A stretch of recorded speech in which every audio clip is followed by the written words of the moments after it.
Boom, we are alive, ladies and gentlemen. Today we're going to be talking about the cover of The Economist magazine, A Rough Guide to Hell, Bitcoin's price, World War III, and the future of, I think, what is going to be dubbed the Water Wars. So let's just dive right in. For those of you that have not seen this before, this is the 2012 Christmas double issue of The Economist magazine, dubbed A Rough Guide to Hell. This is on The Economist website. You can check all of this yourself. But I want to point something out here. I want to point out this. If you look at the very top of this photo, you see Hamas hang gliding into war with Netanyahu. Now, I've never really thought that someone would hang glide into a war. Normally, I would suspect that there would be planes. But here the devil has hang gliders. And that seems to be extremely important. I mean, how do you get that right almost 11 years ago? That's pretty insane to me. So this is kind of an abridged to the previous video we had done, is that someone else is puppeteering these two sides into our rough guide to hell, which is actually the devil here. Notice he also has his hands not too far away from the climate change machine. There's a few other things. You can pick through this yourself, but I wanted to use this as a preface for the rest of my thoughts here. So very quickly, the Pentagon comes out and says the missile forces of Chinese army has increased the total of its nuclear warheads by 25% in just 1 year alone. This is, again, bridging to the idea that we are already at war and have been at war since approximately 2020. Here we can see the Crown Prince of Saudi Arabia, Mohammed bin Salman, making a statement on the Gaza Strip. He's talking about how the continued attacks from Israel will likely receive pushback from Saudi Arabia. I think this is extremely important. Again, is that from our previous conversations, this is going to be used as the match in all of this dry area to ignite World War III between the Muslim, the Jewish, and the Christian world. So I suspect that this is going to continue, because for them, there's no need to stop. Here as well, China had also recently been sending equipment to Russia. This is the U.S. Department of Defense reports that Russia is purchasing drones, small arms, navigation equipment, and protective equipment from China. This is, again, just highlighting the continued cooperation between two of these nuclear superpowers and the likelihood of the United States pushing itself into complete and total economic, spiritual, and moral exhaustion from this war. On the next page here, there are some pro-Palestinian and pro-Hamas demonstrations at airports and train stations, which were banned. Just first off, guys, you generally don't want to have any sort of like problem at the airport. So these police acted very unkindly to the demonstrators, which you would suspect, right? If you want to have a demonstration, if you want to have a rally, go do it somewhere other than the airport, like in a city center. Because at this time, in these heightened ideas of senses of security, the police are going to fight back with extreme force effectively. There's just no reason for you to go to an airport and demonstrate, and we could maybe see how this turns into some type of terrorist attack in the future. Again, further drawing in the support of the Five Eyes countries into this war. Here again as well, just another shot of this from Berlin. I guess I'll turn some audio in on some of this. Sorry if that came in too loud all of a sudden. The police are attacking a pro-Palestine. I guess the difference between a demonstration and a riot is whether you're peaceful or not. But we saw in the United States in 2020 that if you're rioting for racism, that's okay. Riots for racism, no problem. Riots or even just demonstrations against lockdown, we're going to f you up and throw away the key pretty easily. So it's clear to see here that the agenda really only has one side of the narrative, and it's one of the most telling features about this, is that someone is playing both Palestine and Israel, or let's rather say the Jewish and the Muslim communities, as pawns against each other. You know, there's lots of people are starting to see this more clearly. And one of the reasons why I wanted to voice my opinion here is because I think if more people were to voice these thoughts that both sides are being played against each other, it might be harder for the each side to want to go to war effectively. So on the next stage here, this is a Balboa High School in San Francisco, also supporting Palestine. So this is, if you've ever read the book, The Fourth Turning, you will know that one of the most important parts is kind of the characteristics of the elderly, the parents, and the younger generations going into it. And a lot of the younger generations are basically social justice warriors. They see all this injustice in the world and they want to hold up picket signs. But I guarantee if you were to tell them, well, great, if you want to fight, go to that war. So the United States is running out of, they're sending all their bombs and guns to the Ukraine. The next thing they're probably going to try to ask for is you to go fight for war, especially the younger generation, which they're not going to be having any of it, I'm sure. So on to this next one, just a quick little snippet here. This is actually from Lex Friedman's account. Shout out to Lex. He's had some amazing conversations. Also some ones where I thought he didn't give enough pushback, but this is just a brief little snippet from Palestine in the West Bank. Either side of the war has innocent people on it. Either side of any war throughout history has had innocent people on it, and usually the people they convince are the younger generations to go fight those wars because the younger generations are poorly educated. They don't know a whole lot about what's going on in these other places.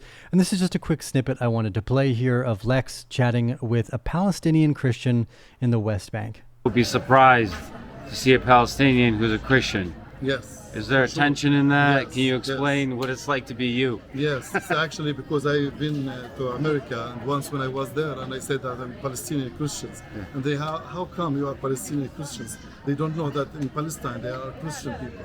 Palestinian Christians exist since Jesus was born. The house that I live in, it's 200 years old. And it was my grandfather who lived in this, and my grandfather and my father and me in the same house. So in this area, in Palestine especially, you can see Christians and Muslims together, living side by side, and as neighbors. So I just wanted to highlight this because I think a lot of people are, again, being forced to pick a side between Israel and Palestine. And the important thing to remember is anytime there's a war, the innocent people are going to be killed. And they are generally chalked up to just a necessity from either side. You know, the 9/11 terrorist attacks, like, oh, all these innocent people. The problem is each of these countries ends up getting drawn into wars. I mean, the 9/11 wars afterwards, they lost trillions of dollars, millions of lives on either side, so many civilians, and basically with little to no gain for anybody. The people who gained the most are the people who send and sell the bombs, the guns, and the weapons. You're talking about trillions of dollars into things that just explode. I couldn't even imagine the society we would live in if we took those trillions of dollars and focused it into something, literally anything else. These countries are being hollowed out by the military-industrial complex, the pharmaceutical complex, and the like. If we look at Israel, they were the first to openly say, hey, we're experimenting on our people. Look, we're running a phase 3 trial with these thing they shoot into your arm with no real quality testing. And they were proud of that. Something has gone deeply wrong within the structures of the government. The supranational corporations like the military-industrial complex have bought each of these governments out, and they're pushing them into war basically on purpose, because manufactured consent can easily be started. And if we go back to this one, where we recognize that there's a lot going on in this picture, a lot of people are being, led down a pathway into hell. We really have to stop and question whether what we're doing is right or not, whether we're acting entirely emotionally and leaving logic outside of the table. So this brings us to the next thought, which is where this is all going. I believe World War III is going to be used as a cover to, first off, destroy the economic situation in each of these countries, and then further divulge the currency, or destroy the currencies, into a forced central bank digital currency. So here we have Christine Lagarde coming out. The digital euro is on the move. Yesterday, the Governing Council of the ECB approved the opening of the preparation phase. It will be a journey, and we will walk the journey together with the legislator. All European institutions will be involved to make sure that Europe is equipped with the currency of the future. See, the currency of the future here is really a currency that they can control. If you saw what happened to the convoy and the freedom protesters in Canada, they went after their bank accounts. They shut off their ability to pay their mortgages, to make money, to do anything. They even attacked or tried to attack specific on and off ramps for Bitcoin, effectively. I've mentioned in many of my videos that when this starts to happen, Bitcoin's true value will be perceived because it's a money that these people are not in charge of and they can't control. Now, for posterity's sake, I'm going to continue with this video. Cash is here to stay. You will have all options, cash and digital cash. Now, I don't know if you remember, but at the beginning of the pandemic, they're like, don't worry, no one will be forced to do anything. It'll all be voluntary. It'll be up to your own discretion. And think about how quickly that changed. It just 2 weeks to flatten the curve. Do you remember that? It's like, okay, well, 2 weeks is over, turned into months, turned into years, turned into, okay, cash is gone. So what does it mean for you? For consumers, it would be free and easy to use everywhere in the euro area.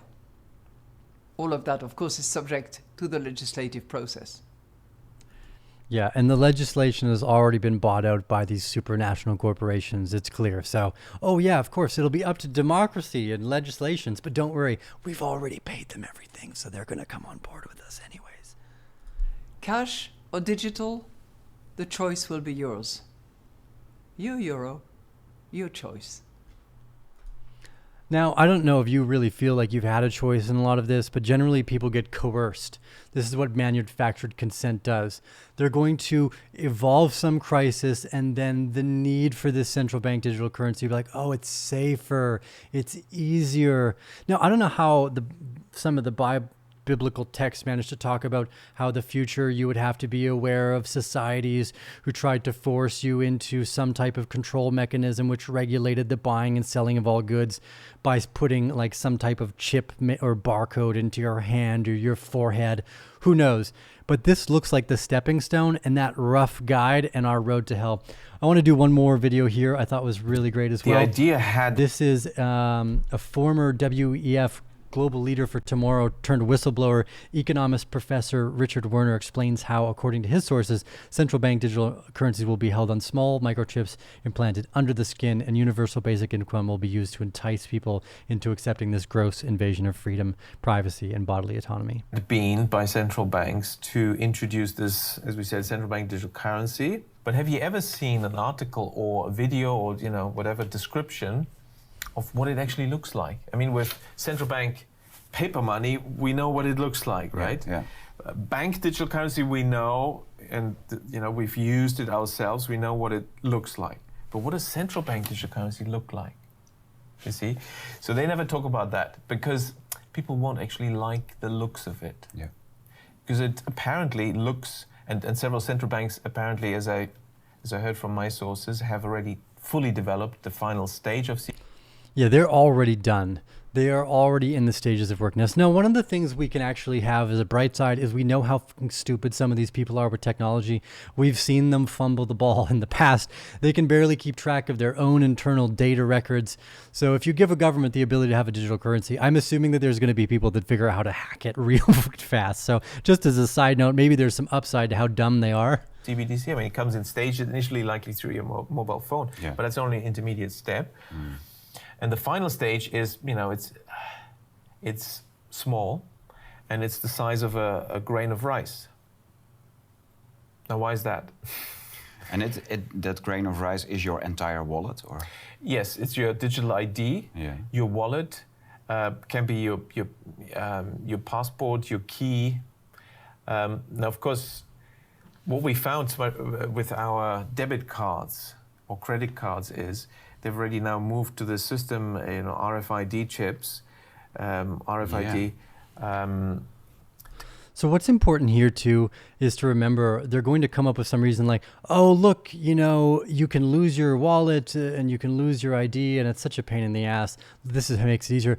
The also thing they're going to do is they're going to use it as a displacement mechanism. Like, oh, you came from a war-torn country, wars we started, and you don't have any of those original certificates. So wouldn't it just be so much easier if we gave you this chip and you can never lose that digital identity? And look, we're going to do it for your children here in these refugee camps. It's really easy to see how this gets negotiated into the public sector as a positive, like, oh, look, it's actually helping people.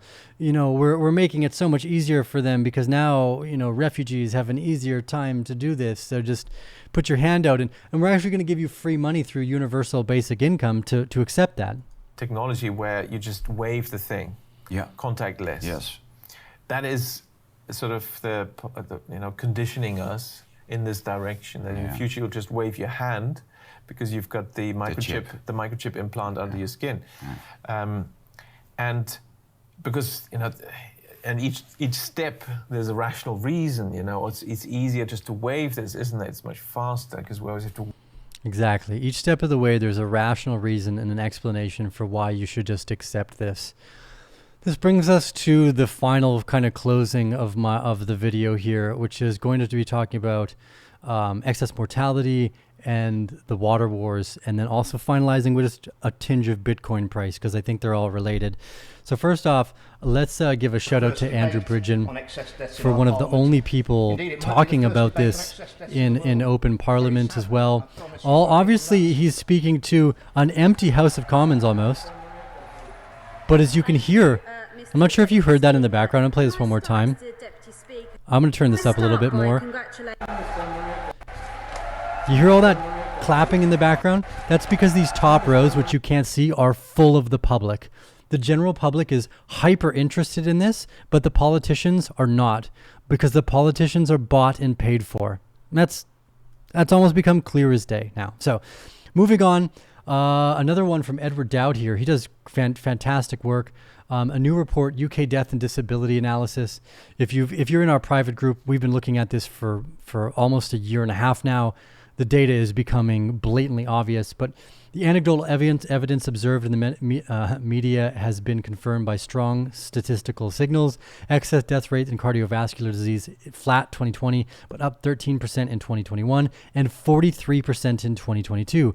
Z-scores of 5 to 17-year-olds were observed and 20 to 21, respectively. A black swan signal. This means it's like a huge multi-sigma event. Like it basically would happen once every 100,000 years type change. Observations point to a worrying picture of an even greater acceleration in the coming years of death and disabilities, and investigation is needed. So again, shout out to Edward Dowd here. You can check out his work at Finance Technologies. And then just this massive uptick in 2022 of excess deaths in the age group of 15 to 44, which should not be dying at an excessive rate 2 years after a pandemic has finished. So there's one. Let's go to another one. Here's another, just an abstraction in data. This is the biggest doozy from Ashamadai. I'm not sure who that is, but I liked this chart here. The almost a doubling a rate of people who die from fractures. Notice how the rate actually went down during 2020 as people were basically forced to staying at home. And then in 2022, elderly people were dying of fractured bones at almost twice a rate compared to the 5-year previous rolling average. I don't know what that is. Again, let's not say we know why these things are being caused, because otherwise we'll get kicked off YouTube. But something is fucking happening, and it's clear as day. And here as well, if you look 2023 quarter to Singapore, excess deaths above 30%, Qatar 30%, Thailand 14%. This is a 5-year rolling average. The data should not be this high. This is extremely worrying. But on the On the side part, I wanted to actually, if you haven't seen this, I probably have to give some type of contextual warning. This is only for edutainment or whatever the hell you want to call it. This is actually from a movie. There's no such thing as whatever this guy is about to talk about. It's all just for documentary purposes. Please don't take any of it as reality. Anyways. Pandas. Listen to this. This is one of my favorite films. It's called Utopia. Never in It's history worth has there been watching. a creature begging for extinction more than the fucking panda. Except us. You hate people that much? On the contrary, I love people. Then how? Why would you? Doing what our government or citizenry is too spoiled or self-indulgent to do. We are saving ourselves from ourselves. Halting overpopulation. 100 years ago, the global population was 1.7 billion. 2011, it reached 7 billion. people live too long, die less often, fuck too much, shit out babies like... In 2050, they say it's going to plateau. We'll blow past 11 billion and then slowly begin to decline. But by then, it'll be too late to save an Earth that bears any resemblance to a world we actually want to live in.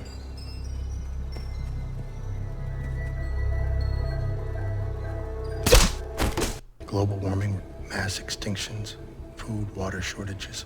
All these problems can be boiled down to one thing: overpopulation. It's not as simple as that. But it is. At 1.7 billion, we can be as decadent, self-indulgent, and shitty as we want. At 10 billion, we have to live strategically. We have to live modestly. We have to live selflessly. And as you know, we're not that good at it. And you're beta testing it on Americans since we're the worst. So I highly suggest watching this series. It's extremely entertaining. Nothing more than entertainment, though. Not like there's any hidden truths here, I promise. But something that they key into is this. MENA region faces another threat, water wars. If you watch that documentary or TV show, whichever you want to call it, one of the most important resources on the planet is fresh water, and the access to that fresh water is decreasing significantly. As population grows, there's just not enough for everyone. Water, mostly. The other things we're actually really good at, we can make more food. I could make an argument that we're actually good at, we could solve all these problems, but as I kind of mentioned before, the mind virus that's building constructing our roadway to hell here is really interested on the overpopulation climate change scenario. I'd be like, oh, look here, there's the devil's hand on the climate button. Like it's, anyways. I'm going to read this from you as well, from our favorite writer here, Tyler Durden. Agricultural water withdrawal way beyond the limit of renewable freshwater resources is most common today in the countries in the Middle East and North Africa.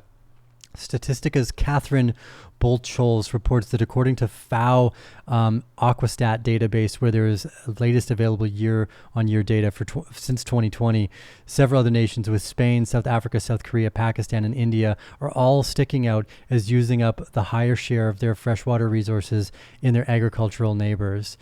Desert climates like the Arabian Peninsula and other countries are even further extended their annual water budgets by agricultural alone. This has led to studies concluding the United Arab Emirates, for example, could run out of groundwater by 2030. 2030 is only 7 years away. These wars are being played for this water war in the future. Pakistan and Iran, and between 63 and 70% of the renewable freshwater resources were dedicated to agricultural in 2020, rising to 68 to 77%, including all freshwater uses. Extensive water and intensive agricultural usage, including cotton crops, is also driving up freshwater use in the semi-arid climates of Central Asia. Here, also in Uzbekistan, used 111% of its renewable water resources year by year, followed by Turkmenistan at 65% and 106% when counting their freshwater use.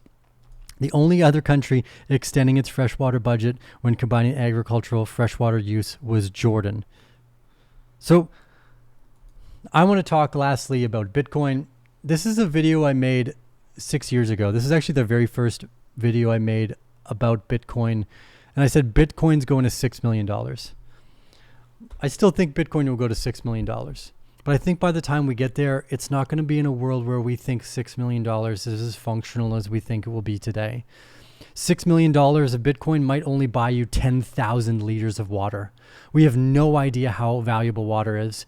one of the things I've talked about is value is intrinsic only in forms of necessity to life, right? People always talk about the intrinsic value of gold. There is no intrinsic value in gold, because if you're dying in the desert and you need water, gold is fucking worthless. Oil is worthless to you. Unless you can trade that gold or oil for water, it's worth nothing to someone who is trying to survive. And I believe a lot of what this mind virus is trying to perpetuate is this movement of climate change into the destruction of the dollar, into the need for water wars, which will inevitably end in a chip in everyone's hand. And I was thinking, I'm like, Tio's going to be one of the guys who's living by the river, who's not chipped. A drone flies up, tries to scan me. And then there's like news articles like, oh, we found a 100-year-old man living by a river who hasn't taken his chip, or like, anyways. Hopefully, by ending with some comedy and some levity there, I can make light of what we just went through. But anyways, let's deal with the Arcane Bear. Hope you enjoyed this quick episode of Water World War 3 or something like that. Remember to subscribe, follow us on Twitter as well. Because who knows, maybe we get banned for I'm even just trying to talk as vaguely as possible without including any of the words that would get us kicked off. So I've been trying really hard over the last 3 years not to get banned, and we've done good so far. So we'll keep that up, but just in case, follow us on Twitter, go to arcanebear.com, sign up for our newsletter as well, in case one day there's no other way to follow the valuable unchipped data that we provide. We'll see you on the next episode, ladies and gentlemen.